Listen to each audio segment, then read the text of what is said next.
Graça e paz, queridos.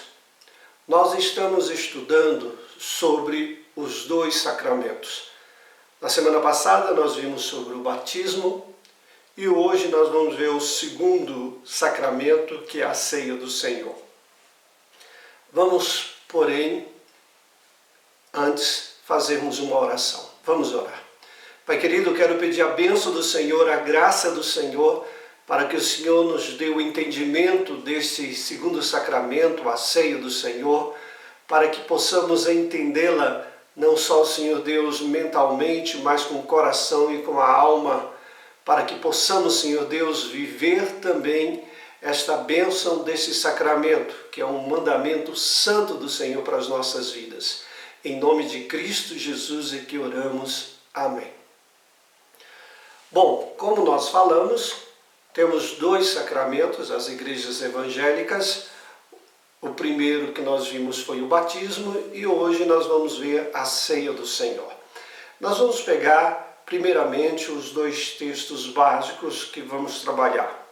1 Coríntios 11, 23 em diante diz assim: Porque eu recebi do Senhor o que também vos entreguei, que o Senhor Jesus, na noite em que foi traído, tomou o pão e, tendo dado graças, o partiu e disse: Isto é o meu corpo que é dado por vós. Fazei isto em memória de mim.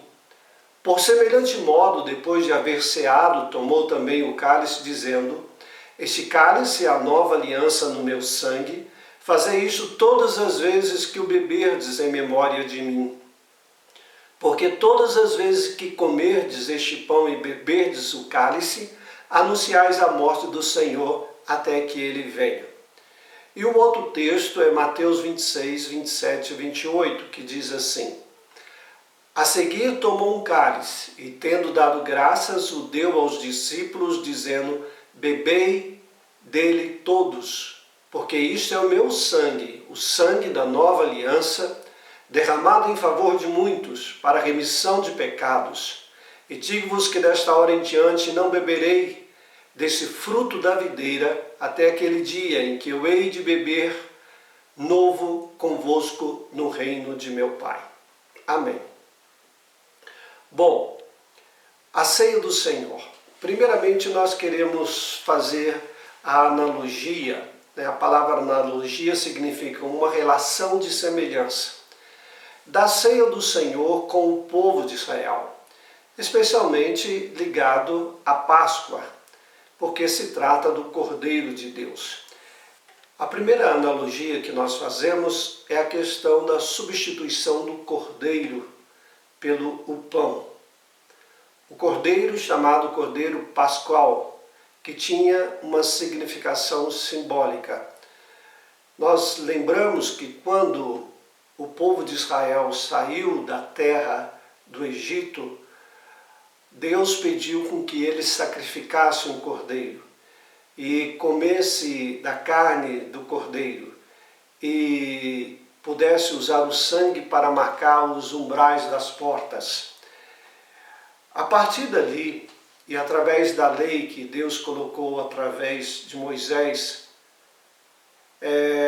foi colocado que, para que os pecados fossem perdoados, haveria necessidade de um sacrifício de um animal, especialmente o cordeiro. Esse sacrifício é chamado sacrifício cruento, porque envolve sangue. A palavra cruento significa cheio de sangue, ensanguentado, sangrento.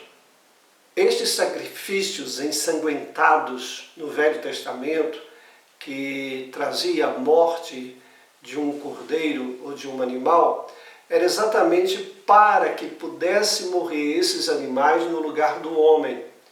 E assim Deus perdoava os pecados mediante um sacrifício. A relação desse sacrifício do Velho Testamento com Cristo Jesus, ela é bem clara. O próprio João Batista diz: Eis o Cordeiro de Deus que tira o pecado do mundo. Ou seja, aqueles sacrifícios cruentos apontavam para o sacrifício da morte de Cristo. como necessitava a morte de um animal para que houvesse o perdão de Deus em relação aos pecados, o sacrifício também de Jesus foi um sacrifício cruento, ou seja, houve derramamento de sangue. E o sacrifício do Senhor Jesus Cristo seria suficiente, de uma vez por toda, para cobrir o pecado de todos nós. O Cordeiro de Deus teria este poder para perdoar de uma vez por todas todos os nossos pecados, seja perdoar os pecados do passado, do presente e do futuro. E nesse sentido, o sacrifício de Jesus era um sacrifício único por todos. Assim, os sacrifícios do passado, do Velho Testamento, apontavam para este grande sacrifício que seria a morte do Senhor Jesus. O Cordeiro, no passado, ele estava ligado também à Páscoa, à libertação de Israel do povo do Egito. Assim também, o significado da morte de Cristo era perdoar os pecados para nos libertar do império das trevas, nos libertar, vamos dizer, do tirano que agora é Satanás. E Deus, através desse sacrifício, nos libertou. Por isso, o sacrifício de Jesus era suficiente para todos nós. Esse sacrifício cruento de Cristo Jesus nos trouxe dois elementos que são chamados elementos incruentos, que é o pão e o cálice. O cálice contendo o vinho. Esses dois elementos foram colocados no momento em que o Senhor Jesus Cristo sentou com seus discípulos, chamado a última ceia. Naquele momento ele pega o pão e pega o cálice, e esses dois elementos são chamados elementos incruentos, para significar um elemento cruento, que foi o próprio Senhor Jesus Cristo que morreu.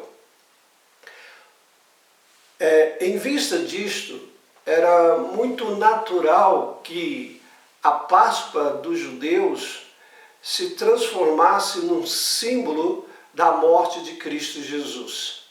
E também para nós, agora o novo Israel de Deus, a libertação dos nossos pecados. Bem, uma outra coisa. As realidades que são significadas e seladas na ceia do Senhor. O sacramento, ele representa uma ou mais verdades espirituais. Mediante o quê? Mediante elementos visíveis externos, como o pão e o cálice, que estão representando, simbolizando aquilo que aconteceu, a morte do Senhor Jesus Cristo. No caso da ceia do Senhor, o sinal ele é externo, inclui não somente os elementos, o pão e o vinho, mas também o partir do pão e o derramamento do vinho. Por isso que na ceia do Senhor, naquele momento nós partimos o pão e nós apresentamos também o vinho. São só elementos de simbolismo daquilo que aconteceu com o Senhor Jesus Cristo. Assim, a ceia que hoje nós fazemos, ela simboliza a morte de Cristo. 1 Coríntios 11, 26 diz: porque todas as vezes que comerdes este pão, ou seja, o elemento físico, e beberdes o cálice, também elemento físico, anunciais a morte do Senhor até que Ele venha. Ou seja, ao tomarmos a ceia do Senhor, nós estamos relembrando a morte do Senhor Jesus Cristo, mas ao mesmo tempo nós estamos anunciando essa morte para as pessoas que estão nos vendo. As palavras da instituição que diz, dado por vós e derramado em favor de muitos, indicam o fato de que a morte de Cristo é sacrificial. Lá em 1 Coríntios 11, 23, em diante diz: porque eu recebi do Senhor o que também vos entreguei. Ou seja, recebeu o mandamento, que é o sacramento. Que o Senhor Jesus, na noite que foi traído, tomou o pão e, tendo dado graças, o partiu. Veja que o elemento de partir o pão. E aí ele diz assim: tomou o pão e, tendo dado graças, o partiu e disse: isto é o meu corpo que é dado por vós. Ou seja, aqueles elementos simbolizavam a dádiva do corpo de Cristo para quem? Para nós. Ligado ao Velho Testamento, seria um sacrifício dado a nós para a remissão dos nossos pecados. O objetivo era exatamente simbolizar isto, que a morte de Cristo tem poder de nos remir, tem o poder de apagar os nossos pecados. E é dado por nós. Por quem? Pelos que creem em Cristo Jesus. Na sequência, o versículo diz assim: por semelhante modo, depois de haver ceado, tomou também o cálice, dizendo: este cálice é a nova aliança no meu sangue. Veja, ele toma o cálice de vinho e aponta para ele, dizendo que aquele cálice é a nova aliança no seu sangue. O que? O cálice, o vinho? Não, aquilo que ele simboliza. Simboliza o que? O derramamento do sangue do Senhor Jesus Cristo. O derramamento do sangue do Senhor Jesus Cristo passa então a ser o que? A nova aliança. Qual era a velha aliança? Aquela feita com Moisés lá na primeira Páscoa, do derramamento do sangue de um cordeiro, de um animal. Agora, a nova aliança estava no fato que o Cordeiro de Deus, Jesus, morreria no Calvário e, mediante o derramar do sangue dele, é instituído a nova aliança. Uma aliança agora não momentânea, mas eterna, capaz de trazer a nós o perdão dos nossos pecados. Por isso que ele diz: este cálice é a nova aliança no meu sangue. Bom, lá em Mateus 26, 27 em diante, diz: a seguir tomou um cálice e, tendo dado graças, deu aos discípulos, dizendo: bebei dele todos, porque isto é o meu sangue, o sangue da nova aliança, derramado em favor de muitos. Observe que o texto diz derramado em favor de muitos e não de todos. Por que não de todos? A morte de Cristo é efetiva para todos, mas somente alguns é que vão aceitar o Evangelho através do toque do Espírito Santo e crer em Cristo Jesus. E por isso ele é derramado em favor de muitos que creem, mas não de todos. Uma outra coisa muito importante. A ceia do Senhor, além de simbolizar a morte de Cristo por nós, ela simboliza a participação do crente no sacrifício de Cristo Jesus crucificado. Quando nós celebramos a ceia do Senhor, nós, os participantes, não ficamos apenas olhando para os símbolos, mas nós recebemos e nos alimentamos espiritualmente. É algo figurado, não que nós comamos o corpo e o sangue de Jesus, mas nós estamos participando e dizendo que aceitamos sim o sacrifício que foi realizado na cruz do Calvário. A palavra do Senhor nos diz em João 6,53, respondeu-lhes Jesus: em verdade vos digo, se não comerdes a carne do Filho do Homem e não beberdes o seu sangue, não tendes a vida em vós mesmos. Ao participarmos da ceia, simbolicamente nós estamos comendo a carne de Cristo e bebendo o seu sangue. Isso quer dizer que nós estamos participando, que nós estamos aceitando, que nós estamos crendo e que nós o recebemos, Jesus, como nosso Senhor e Salvador.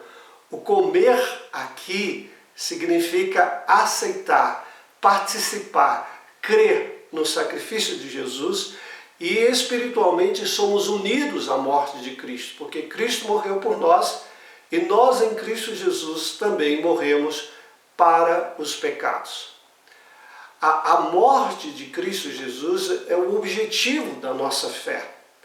O ato de nós, pela fé, nos unirmos a Cristo Jesus, traz esse efeito que estamos participando também na morte do Senhor Jesus Cristo.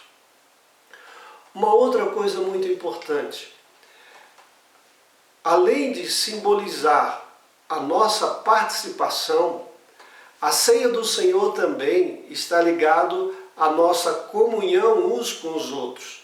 Porque é exatamente isso que acontece. O Senhor Jesus Cristo morreu por todos e através da morte de Cristo Jesus nós nos tornamos unidos. Como diz a palavra do Senhor, nós somos ligados ao corpo de Cristo Jesus, nós passamos a ter comunhão também com os demais irmãos da igreja. Bom, uma outra coisa muito importante, os conceitos sobre a ceia. Existe o conceito romano, da Igreja Católica Romana, que acredita que a ceia é uma transubstanciação. O que é isso? Quando o sacerdote católico, naquele momento da ceia, ele fala uma fórmula dizendo assim, hoc ex corpus meum, significa, isto é o meu corpo. Naquele momento que ele diz, isto é o meu corpo, o pão e o vinho se transformam no corpo e no sangue de Cristo Jesus. E isso, literalmente, admite-se, mesmo após a mudança, os elementos têm aparência e gosto de pão e vinho. Enquanto a substância de ambos, ou seja, daquele elemento pão, é transformada no elemento corpo de Cristo Jesus. Tanto o pão como o vinho é transformado no sangue do Senhor Jesus Cristo. A suposta base das escrituras que eles usam é o texto de João 6,50. Isto é o meu corpo. Ou seja, a igreja então crê que a ceia, os elementos, pão e vinho, se transformam no corpo de Cristo. Esse é o pensamento, o conceito católico. Existe um segundo conceito que é o conceito luterano. Esse conceito luterano, ele diz que é uma consubstanciação. Esse é o pensamento de Lutero. Lutero não cria na transformação dos elementos no corpo de Cristo. Ele usa essa expressão consubstanciação, significa com, junto de, junto da substância, pão e vinho, se fazia presente Cristo Jesus. Por isso, com, junto da substância. Lutero rejeitou, então, a doutrina da transubstanciação e substituiu essa doutrina pela consubstanciação. Então, segundo ele, o pão e o vinho continuam sendo o que são, mas, não obstante, a ceia tem uma questão misteriosa, miraculosa, da presença real de Cristo ali. Isso literal. Ou seja, corpo e sangue nos elementos estão juntos do corpo e sangue de Jesus Cristo. Então, aí se trata de uma presença local do corpo de Cristo, do sangue de Jesus, junto dos elementos físicos. Existe um terceiro conceito, que é o conceito que nós admitimos, que é chamado conceito calvinista. Segundo Calvino, o sacramento está vinculado não meramente à obra passada de Cristo, ao que Cristo morreu, mas também à presente obra espiritual, a presente obra espiritual de Cristo, ao Cristo que agora vive na glória. Ele crê que Cristo, embora não corporal nem localmente presente na ceia, está contudo presente e é desfrutado em sua pessoa completa, corpo e sangue. O que ele quer dizer? Ele quer dizer que existe uma união entre nós e Cristo, mas não que Cristo esteja presente ali no elemento. Existe um simbolismo, ou seja, os elementos pão e vinho só é um símbolo daquilo que Cristo fez. Mas há sim a presença espiritual de Cristo em nós. Quando nós cumprimos com o sacramento, Deus nos abençoa. Então nós não estamos comendo o corpo, não estamos bebendo sangue, literalmente, mas sim espiritualmente, através da fé. Nós entendemos que Cristo morreu por nós no Calvário. O pensamento dele diz assim, de Calvino: o corpo e o sangue de Cristo, embora ausentes e localmente presentes só no céu, comunicam uma influência vivificante ao crente quando ele está no ato de receber os elementos. Esta influência, apesar de real, não é física, mas sim espiritual e mística, e mediada pelo Espírito Santo, atuando nas nossas vidas. Este é o pensamento que nós aceitamos, esse conceito chamado conceito reformado. Há a presença do Senhor, mas não física, e sim espiritualmente. Então, concluindo, a ceia do Senhor é a manifestação da graça de Deus nas nossas vidas. Como se trata de um sacramento, e a palavra sacramento é dividida em duas partes, sacro e mento, sacro significando sacro, santo, e mento, mandamento. Então, o sacramento é um mandamento santo de Deus para nós. E quando nós obedecemos, Deus nos abençoa. O momento da ceia é o momento de nós olharmos para nós, de nós vermos o nosso pecado, confessarmos ao nosso Deus e participarmos da ceia do Senhor. A palavra do Senhor diz que quando nós participamos da ceia em pecado, nós nos tornamos culpados, réus do corpo e do sangue de Jesus. Ou seja, nós somos culpados da morte de Cristo Jesus. Ou seja, o pecado nas nossas vidas nos faz nos prejudicar. Mas ao tomarmos a ceia, perdoados, lavados pelo sangue do Senhor Jesus, a ceia não é um mecanismo de condenação, é de condenação para quem está em pecado. Mas aquele que confessa o seu pecado, a ceia do Senhor é um mecanismo de bênção para as nossas vidas. Somos abençoados por esse sacramento. Que nós possamos realizá-lo, que todos possam entender esse sacramento e, ao participar do sacramento, tenham um coração lavado pelo sangue do Senhor Jesus. Porque aquele momento você está dizendo que crê em Cristo Jesus, está dizendo que Ele morreu por você no Calvário, e você está dizendo que Ele é poderoso para lavar o seu coração, e você está anunciando a morte de Cristo como o único mecanismo de salvação da vida dos seres humanos. Que Deus nos abençoe e abençoe a sua vida. Vamos orar. Pai querido, esperamos que cada um tenha entendido agora melhor esse sacramento que é a ceia do Senhor.